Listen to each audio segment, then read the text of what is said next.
Hello everyone, welcome back to another session by K21 Academy. Today our expert trainer will be talking about AWS Elastic File System, that is EFS. So let's get into the video. Moving ahead to the next topic, which is our third type of storage. So we have like block storage covered, object storage covered, which is actually the S3 service, block storage covered, which is nothing but the EBS, that is elastic block storage. In S3 we create buckets, and in EBS we create volumes. When we create the bucket, we do not provide any initial size, guys. So it is very much elastic in nature. But when we create volume, I have to provide the size. What will be the size of the the EBS that I want to create? Another difference between object and the block storage. So I'm taking up one. So when you will read or you will revisit the lecture, you can recollect all of them. What is the difference between object and the block storage? Moving ahead to the third category, which is our file storage. Very interesting. I will be creating a location which will be shared by multiple EC2 instances at a time. Okay, so I have got maybe 1,000 systems who are accessing the same storage locations for XYZ purpose. For corporates, there are many reasons why 2,000 people want to access the same location. Okay, so if I want to use a same storage location by multiple people at a time, or multiple EC2 instances, that is nothing but the virtual machines at a time, then I have to use the file storage service.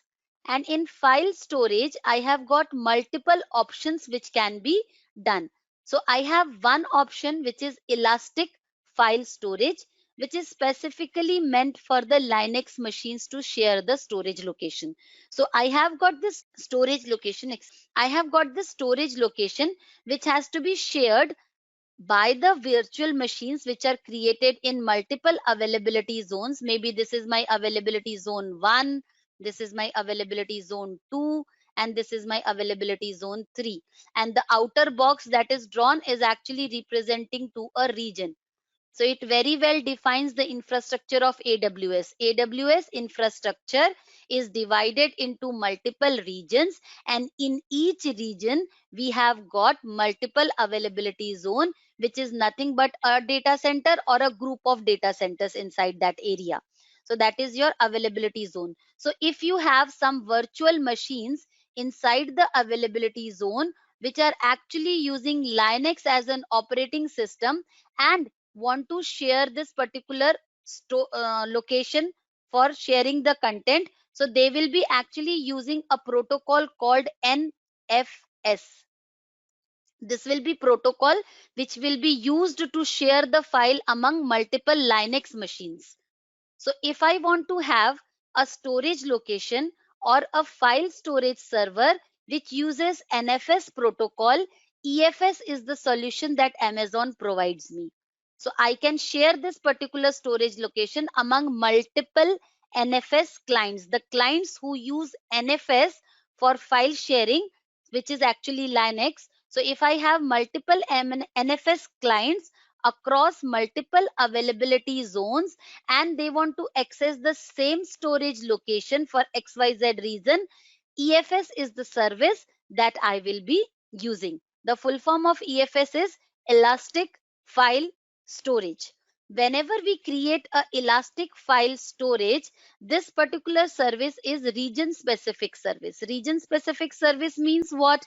If I create the service, it has visibility across all the availability zones inside the region. So even if my NFS client is in availability zone 1, 2, or 3, no matter where it is, it will be able to see this shared storage location. That is why we call it as region specific service. So whenever we create a EFS, that is the shared storage location, actually what happens is we are able to connect to this shared storage location via any availability zone with the help of mount target. And mount target is nothing but a IP address. So whenever the machines in my availability zone 1 wants to get attached to this particular EFS location, they will be using this IP address to get connected. If there is NFS clients in my availability zone 2, they can use this mount target, which is another IP address from the range of the IPs of my availability zone 2, and they can get connected to my EFS. And thus for the availability zone 3. And for all these 3 locations, I will be having a file system ID also, which can be referenced to all these 3 mount targets. So if one availability zone's mount target goes down, if this whole availability zone has gone down, I my storage location will be still accessible by the mount targets that are created in another availability zone. So it helps my users to stay connected if they are in different availability zones and there is a one zone failure happened, which is actually not happening in Amazon's case, but if in case it happens, my other zone members will not be impacted because they have their own mount target available and they can reach to the file system using this particular mount target. And moreover, there is a flexibility that if in case only this mount target has gone down, so at the location or in the rack where this mount target was actually created is down, then my NFS client can route through this mount target also to reach to my EFS. So thus, so you see the namespace gray box, which is spanning across all the availability zone. That is the meaning of that namespace box. So my NFS clients in any of the availability zone can reach to my EFS Elastic File System or service from any of the mount targets. So this gives me a high availability architecture so that even if one service at one availability zone goes down, I am still reachable from any other mount targets which are available to me to be used. And this particular service of Amazon is, as I said, is highly available and it is a managed file storage for Linux machines. When I say managed, that means you just upload your data, add the background, which machine is handling, at what storage location, how the backups are being maintained and done, is everything done by Amazon. So this is a managed service which we are getting from Amazon for Linux machines. If you want it for Windows machine, this is the slide that you have to look. That is FSx. So FSx has got two categories: FSx for Windows file server and FSx for Lustre. So if you have the Windows file servers which has to be connected for the similar kind of environment that we created for Linux, use the service FSx, and it is quite new. It's quite new service which has been launched by Amazon. Earlier, the EFS was only supported for the Linux machines. Okay, so now we have the FSx also. With FSx, we have got two flavors. One is FSx for Windows file server and another is FSx for Lustre. If you have a mixed environment of Linux and Windows, use FSx for Lustre, or otherwise, if you have an environment which is actually compute intensive workloads are to be shared, at that time you should use FSx for Lustre. It gives you a very high speed storage location for the file systems with parallel file systems working for you and giving you the desired results.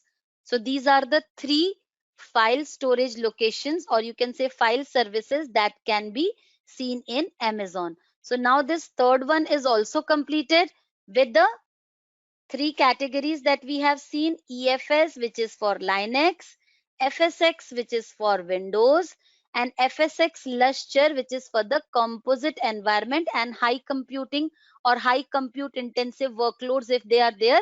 So you should use FSx Lustre. So thus The storage on the cloud with three categories are now visible to us. Object storage is in the form of S3, block storage is in the form of EBS, and the file storage has got three categories: EFS, FSx, and FSx for Lustre.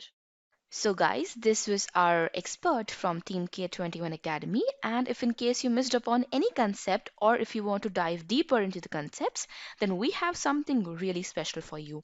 We have our free class on Amazon AWS Solution Architect Certification for Beginners. Under this free class, you'll be learning about why and who should learn AWS, cloud services, deployment models, and AWS services as well.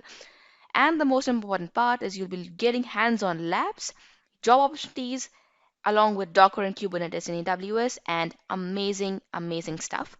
So if you want to register for this free class, all you have to do is just log on to your browser and type k21academy.com/AWS SA02. And after that, you'll be seeing this kind of interface. You just have to click on book your free seat now, select your event date, add your name, your email address, your phone number, and click on yes, save my seat. And after that, you'll be seeing this kind of page. You just have to save this link on the extreme right, add it to your calendars, and I'll see you in the free class. Till then, keep learning.